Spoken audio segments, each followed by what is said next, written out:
हरे कृष्णा। तो सभी भक्तों का स्वागत है आज की वैष्णव एटिकेट क्लास में।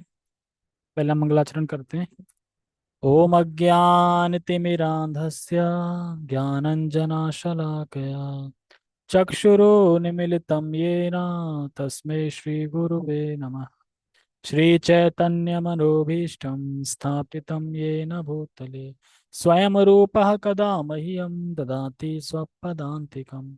वन्देऽहं श्रीगुरो श्रीयुतापदकमलं श्रीगुरून् वैष्णवांश श्रीरूपं साग्रजातं सहगण वित्तं तं सजीवं साद्वैतं सावधूतं परिजनसहितं कृष्णचैतन्यदेवं श्री राधा कृष्ण पादान सहगण ललिता श्री विशाखा दीनबंधो जगतपते गोपेश गोपिका कांता राधा कांता नमस्ते।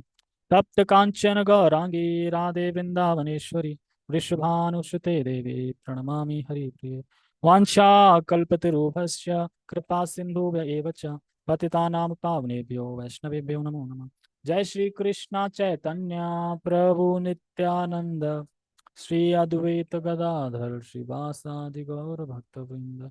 हरे कृष्णा कृष्णा कृष्णा हरे हरे हरे राम राम राम हरे हरे। रामाय रामभद्राय रामचंद्राय वेदसे रघुनाथाय नाथाय सीताया पते नमः। नमो विष्णुपादाय कृष्णपृष्ठाय भूतले श्रीमते भक्तिवेदांत स्वामिनि इति नामिने। नमस्ते सारस्वते देवे गौरवाणी प्रचारिणे निर्विशेष शून्यवादी पश्चात देशतारिणे। ठीक है, हरे कृष्णा। सभी का बहुत बहुत स्वागत है आज की वैष्णव एटिकेट क्लास में, वैष्णव सदाचार क्लास में। तो हम चलते हैं अपने।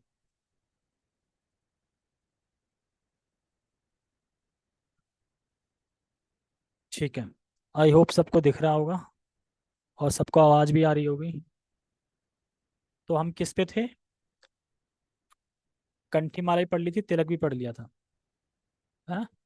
दाढ़ी मूछें भी पढ़ ली थी, हाँ। तो अब हम आ जाएंगे स्वच्छता एवं स्वास्थ्य तत्व। स्वच्छता मतलब अपनी शरीर की स्वच्छता, बाहरी आवरण की स्वच्छता, और स्वास्थ्य भी है और तत्व भी है। तो इसके बारे में चर्चा करेंगे कि एक पॉइंट पढ़ते हैं।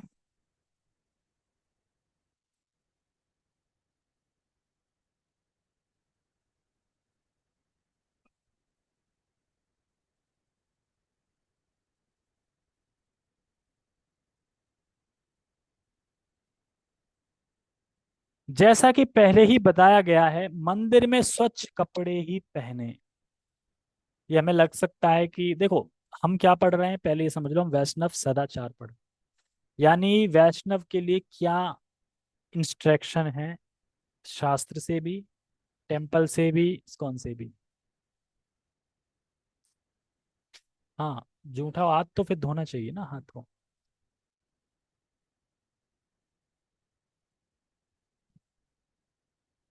हाँ, वो क्योंकि आप उनके गाइडेंस में हो इसलिए आपको बता रही हैं। अगर हम नए किसी को देखें ना, तो हम उसे करेक्ट नहीं करना चाहिए। अरे पता नहीं तुमने अपराध कर दिया, तुमने झूठे हाथ लगा दिए। वो अच्छा खासा मंदिर आएगा भी नहीं फिर। जुड़ना होगा ना। तो ये जो हम रूल रेगुलेशन सीख रहे हैं, ये हम अपने लिए सीख रहे हैं कि हमें अच्छा बनना है, हमें ये पालन करना है। और बताना किसको है? बताना उसको है कि जो आपकी सुनते हैं, जो आपकी मानते हैं, बस। किसको बताना है? जिसको आप बता रहे हो वो आपकी मानता हो, बस उसको बताने हैं, बाकी किसी को नहीं बताने। बाकी अपने लिए है ये, हमें होना है। ठीक है। तो जब भी हम मंदिर जाएं तो हमें स्वच्छ कपड़े पहनने चाहिए। स्वच्छ कपड़े का मतलब तो धुले हुए कपड़े पहनने चाहिए। ठीक है। कोई भी पदार्थ खाने के पश्चात हाथ एवं मुंह धोकर ही मंदिर में प्रवेश करें। घर में तो हम पालन नहीं कर पाते, पता ही नहीं चलता घर है कि मंदिर है ना। लेकिन मंदिर में विशेषकर जब भी जाएं, अब मंदिर दर्शन तो कर लिए, अब चल यार कुछ खा पी लेते हैं, खा लिया, टिश्यू पेपर से हाथ वाथ पहुंच लिए, और फिर कोई दोस्त आ गया, चलो यार दर्शन करा के लाते हैं, चले गए ऐसे ही। तो ऐसा नहीं करना चाहिए। मंदिर में प्रवेश करते समय में ध्यान रखना चाहिए, इसीलिए पानी का वो बनाया गया है। जहां पे जूते चप्पल रखते हैं वहां पानी है ना, हाथ धो के तब जाओ। इधर रखते हैं, हाथ धो के तब जाओ। बाहर ऊपर भी है, हाथ धो के तब जाओ। जो लिफ्ट से आते हैं ना, हाथ धो के तब जाओ। तो हर जगह पानी की व्यवस्था है कि हाथ धो के, पैर धो के फिर जाओ। तो ऐसे ही नहीं जाना। मंदिर में प्रवेश करते समय हाथ एवं पैर स्वच्छ धुले हुए होने चाहिए, पैर भी सही से धुले होने चाहिए। शमशान भूमि से आने के पश्चात अथवा मृत शरीर का स्पर्श करने के पश्चात योग प्रकार से स्नान करने के उपरांत ही मंदिर में प्रवेश करें। यानी आप किसी क्रियाक्रम में चले गए और वहीं से सीधा बाइक उठा के मंदिर आ गए, नहीं, आपको स्नान करके आना पड़ेगा। जब भी हम कहीं शमशान घाट या ऐसी क्रियाओं में जाते हैं तो हमें स्नान करना चाहिए, या फिर मृत शरीर का स्पर्श किया है। यहाँ तक कि शास्त्र इतना शास्त्रों में बताया कि नहीं, मतलब मैंने कथा में सुना है, इतना बताया गया अगर किसी का हम फेस भी देख लेते हैं मरे हुए इंसान का तो भी हमें स्नान करना चाहिए। मतलब किसी को देख लिया, कोई शव जा रहा आपने देख लिया, तो उसके बाद भी फिर स्नान करना चाहिए। ठीक है। और इसमें कितने मर रहे हैं लोग। अब मरने के ऊपर ही याद आ गया, शिला प्रभुपाद जी से एक बार फॉरेन डिसाइपल बोल रहा, शिला प्रभुपाद जी, भारत में डेथ रेट ज्यादा है, यहाँ पे कम है। शिला प्रभुपाद जी कह रहे हैं नहीं, यहाँ पे भी उतनी है। कि नहीं प्रभुपाद, मैं यहाँ रह रहा हूँ, डेथ रेट मैंने मैंने चेक करी है, मैंने पता लगाया है, भारत में ज्यादा है, भारत में लोग ज्यादा मरते हैं। भारत में इसीलिए तो ज्यादा हॉस्पिटल हैं, ज्यादा वो है, चीजें हैं, ज्यादा सब कुछ है। तो शिला प्रभुपाद जी कह रहे हैं नहीं, बराबर है, इक्वल। आप बता सकते हैं कैसे डेथ रेट इक्वल कैसे है, बराबर कैसे? भारत से अब भारत पूरा है, लेकिन अभी विदेश की बात की जाए, अभी तो विदेश है, वैसे तो भारत भारत है पूरा। वो बात सही है, लेकिन अभी के परिवेश पे कैसे समझे को, सीधा सा कॉमन सेंस लगाओ। जिसका जन्म होगा उसकी मृत्यु भी होगी, तो डेथ रेट बराबरी तो जाएगी। जितने जन्म हो रहे उतने तो मरेंगे।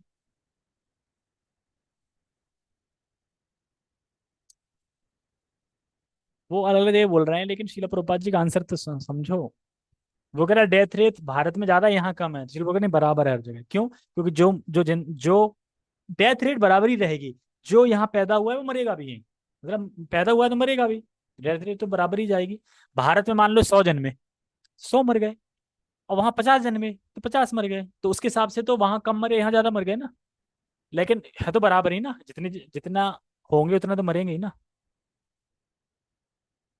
मतलब कि जितने ने जन्म लिया है, मृत्यु ध्रुव है, मृत्यु ध्रुव है, भगवत गीता में बोलते हैं। मृत्यु ध्रुव है मतलब कि मृत्यु तो होनी ही होनी है। तो मृत्यु तो होगी होगी, तो मृत्यु डेथ रेट तो बराबर ही जाएगी, कुछ जो जितने जिसका जन्म हुआ है उसका मृत्यु निश्चित है। आज नहीं तो कभी मरेगा, मरेगा तो है ना। तो इसलिए डेथ रेट बराबर है, श्रील प्रभुपाद जी कहते हैं।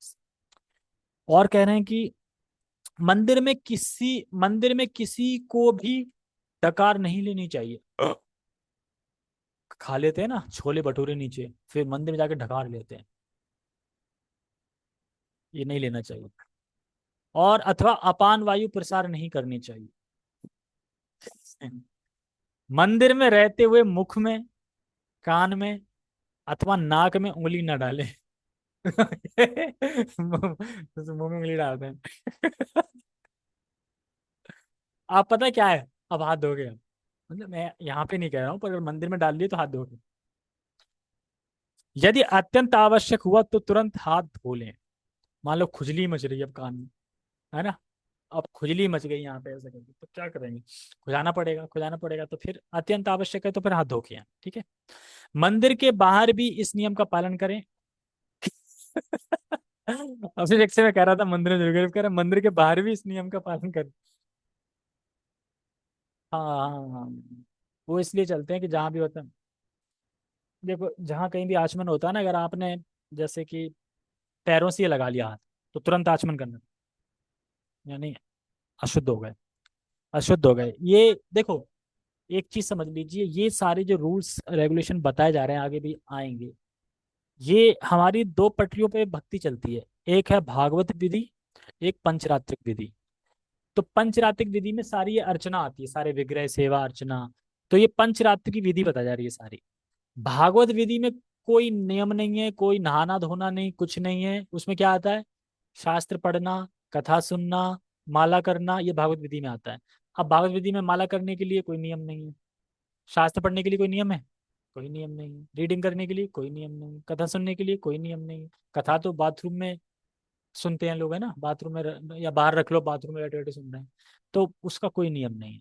तो मेन तो वही हरिनाम संकीर्तन। लेकिन स्वच्छ, यहाँ पे बड़ा स्वच्छ ध्यान रखना चाहिए, मैं स्वच्छता का, प्योर एकदम स्वच्छ होना चाहिए। डीटी वर्शिप वगैरह इनमें तो ये पंचरात्रिक विधि है, उस पे चलता है। ठीक है, डीटी वर्शिप। तो क्या कह रहे हैं, हाँ, मंदिर के बाहर भी इस नियम का पालन करें। अर्च विग्रहों की सेवा करने वाले भक्तों को उपरोक्त नियमों के पालन में विशेष ध्यान रखना चाहिए। तो अर्च विग्रहों की जो सेवा करते हैं उन्हें ज्यादा ध्यान रखना चाहिए इस चीज का। मासिक धर्म के समय माताएं ऋतु स्नान के से पूर्व मंदिर में आ सकती हैं, परंतु आरती, श्रृंगार, सेवा, हार बनाना अथवा मंदिर एवं मंदिर के रसोई घर का कार्य एवं विग्रहों के वस्त्रों की सिलाई इत्यादि विग्रहों से प्रत्यक्ष संबंधित सेवा ना करें, और ना ही इन वस्तुओं का स्पर्श करें। तो ये माताओं के लिए है।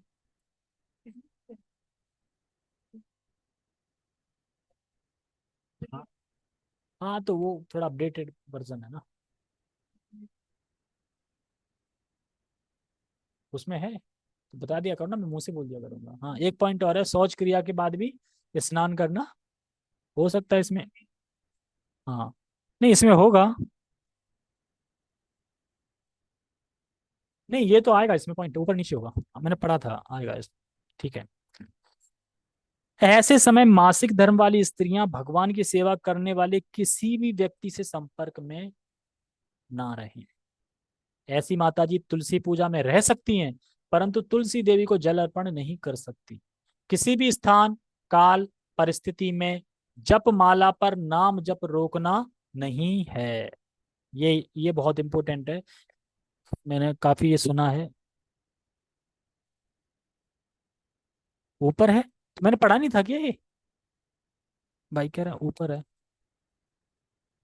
एक सेकंड, ये पॉइंट रह कैसे गया? एक मिनट। मृत शरीर पढ़ लिया, ये ठीक है। मंदिर में हाथ मुंह सेवा करने वाले। हम्म, मुझे तो दिख नहीं रहा अभी भी। चलो, बता तो दिया ही ना, ठीक है। तो पवित्र नाम का जप करने के लिए कोई भी बंधन नहीं है, हमेशा याद रखना चाहिए। बहुत बार क्वेश्चन आता है कि मासिक धर्म में तो आप कुछ कर ही नहीं सकते, माला कैसे, तुलसी कैसे छू लें?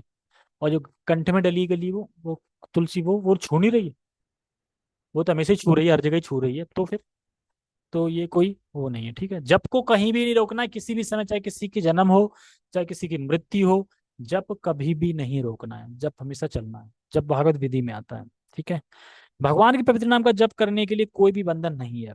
यदि संभव हो तो घर में भी माताओं को उपरोक्त नियमों का पालन करना चाहिए, लेकिन कभी कभी अपवाद स्वरूप रसोई करने के लिए अन्य कोई व्यक्ति ना हो, तब उपरोक्त नियमों का पालन संभव नहीं होता है।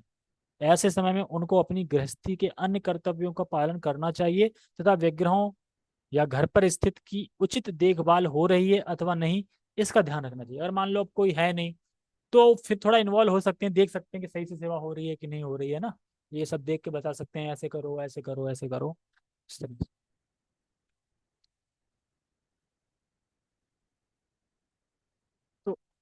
तो इसका इसका एक और है ना, फल ले आओ ना। बना कुकिंग तो नहीं करा ना आपने? फल तो वैसी चीज हो जाती ना, कुकिंग नहीं करा आपने।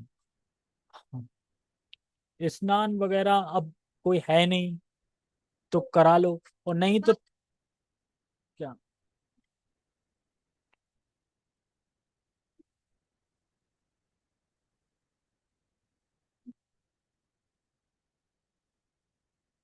मतलब देखो, एक ये भी आता है कि सेवा नहीं रुकनी चाहिए कभी भी, भगवान की सेवा कभी नहीं रुकनी चाहिए। तो अब आप देख लो कि सेवा तो नहीं रुक रही है बस, जैसे कि मान लो कि आप बिल्कुल अकेले हो, चलो ठीक है, अब कर लो, मजबूरी है एक तरीके से, लेकिन आपको खुद ही अच्छा नहीं लगा करने में, कर लो। लेकिन घर में अगर कोई छोटा बच्चा भी है, पड़ोस में कोई है, तो आप उसके लिए फल वगैरह मंगवा दो, और दही रख दो, और ये सब चीजें रख सकते हो, भगवान तो भावग्राही है, स्वीकार कर लेंगे।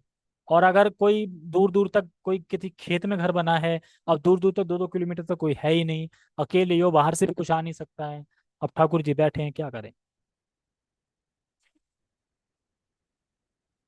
तो फिर अब ऐसे ऐसे समय में फिर कर दो।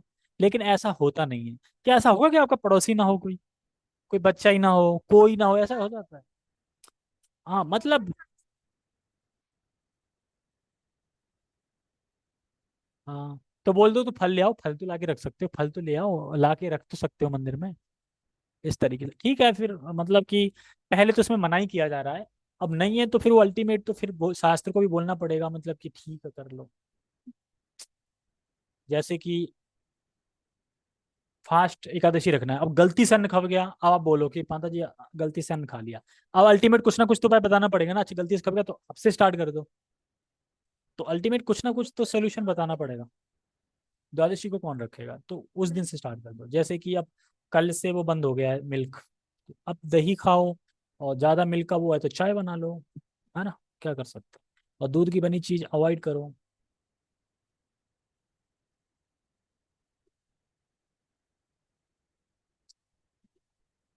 सिर्फ मिल्क समझ लो, दूध का बनी है तो वो बेकार आ जाता है उसमें डायरेक्ट फॉर्म, मतलब खीर नहीं खाते बस। खीर नहीं खाते। खीर नहीं खाते, खीर और मिल्क। खीर में डायरेक्ट दूध होता है ना। हाँ वो तो है, लेकिन अगर कोई रहना चाहता है तो वो रह सकता है, मैं ये भी नहीं कह रहा हूँ कि बिल्कुल मत रहो। कोई अगर बिना दूध के 1 महीने रह सकता है तो रहो, कोई दिक्कत नहीं। हाँ चाय पियो, कोई नहीं, ठीक है, ये अच्छा पता चल गया, चाय है ना। ठीक है। चाय इस्कॉन में बनवाई थी ना प्रभु जी ने चाय, इसलिए इस्कॉन में एक बार पी हुए रहते चाय, मिल्क बनता था तो मतलब चाय पी सकते हैं। ठीक है। कहाँ पे थे हम, हाँ। तो यदि संभव हो तो घर में भी माताओं को, देखो संभव हो तो उपरोक्त नियमों का पालन करना चाहिए। उसके अलावा जो भी नियम है ना उनका पालन करना चाहिए, लेकिन कभी कभी अपवाद स्वरूप रसोई करने के लिए अन्य कोई व्यक्ति ना हो, अपवाद समझ आ रहा है ना, जो आप बोल रही कोई ना हो, तो कह रहे हैं कि आपको फिर देख सकते हैं घर में देखभाल हो रही है कि नहीं हो रही है, सही ये सब देखो। मतलब किसी से करवा रहे हो तो आप नजर रखनी है, आपको देखना है हो रही है कि नहीं हो रही, इसका ध्यान रखना चाहिए। ऐसे समय में यदि संभव हो तो परिवार के अन्य सदस्यों को उचित सहायता अवश्य करनी चाहिए। तो परिवार में कुछ और लोग हैं तो उनको सहायता करनी चाहिए, तो उनको इसका लाभ मिलता है, पुण्य मिलता है इस चीज का, ठीक है। अब देखो ये है सामान्य विवाह व्यवहार, इसके ऊपर प्रभु जी ने ड्रामा करवाया था। सामान्य व्यवहार समझते हैं? सामान्य व्यवहार बहुत इंपॉर्टेंट है।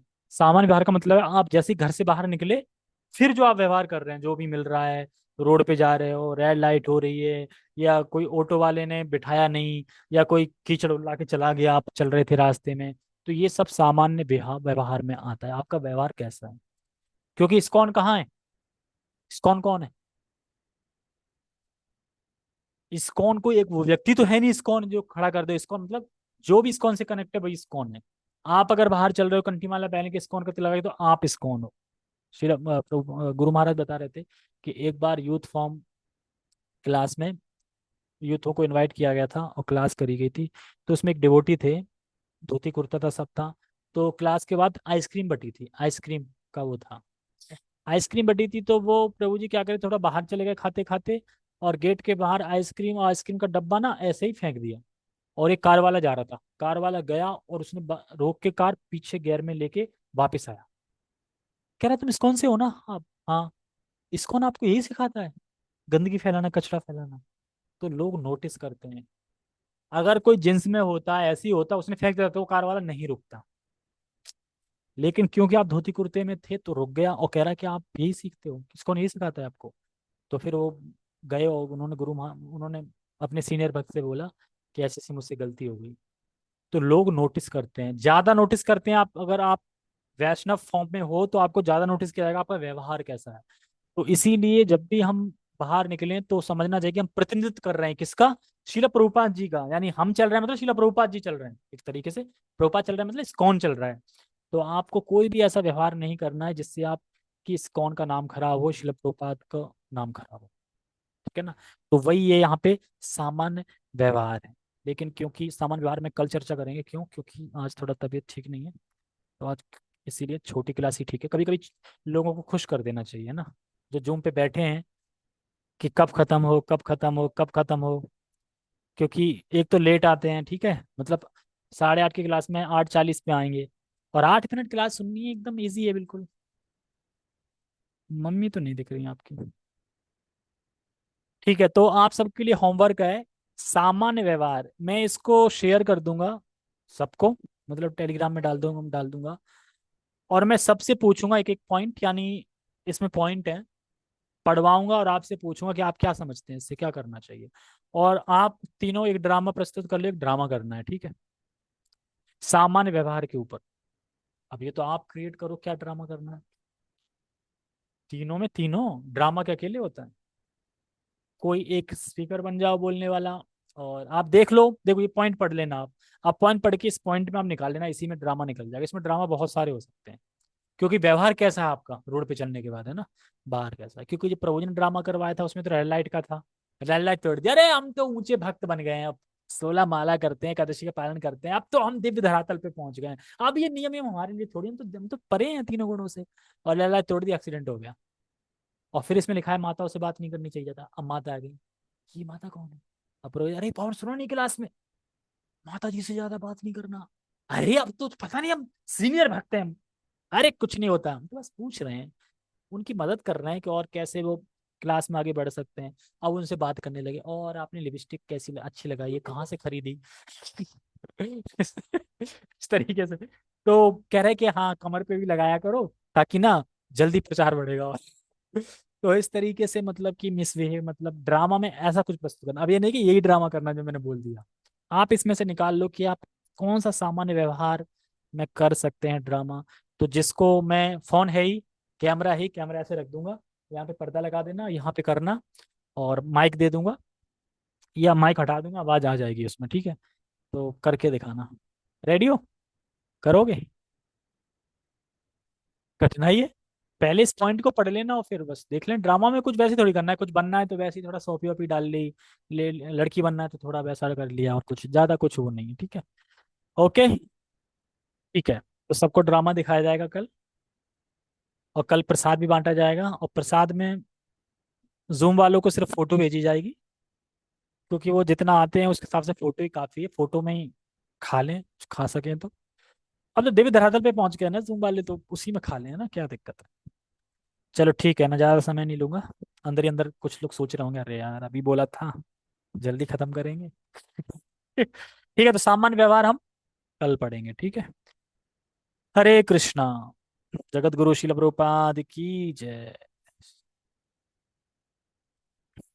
निताई निताई गौर प्रेमानंदे। हरि हरि वो। हरे कृष्ण। सभी का बहुत बहुत धन्यवाद। हरे कृष्ण। हिमांशु कौन है, हिमांशु प्रजापति।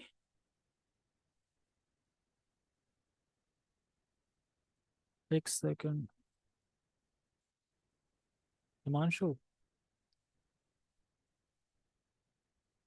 अच्छा, ओके ओके, चलो ठीक है। प्रोफाइल ऑन करना अगर कर सकते हैं तो ज्यादा अच्छा है। और हमारी ये माता जी सही लग रही हैं, नियमित रूप से आ रही हैं जब से जूम लिंक भेजा है, और सुन रही हैं। देखो समझ में कुछ ना आए पर आते रहो, इससे क्या एक वो बन जाएगा कि हाँ आप आते हो डेली कथा में, एक भगवान देखते हैं कि आप आ रहे हो बस। भगवान ही देख रहे समझ में आ रहा है कि नहीं आ रहा है। हरे कृष्ण।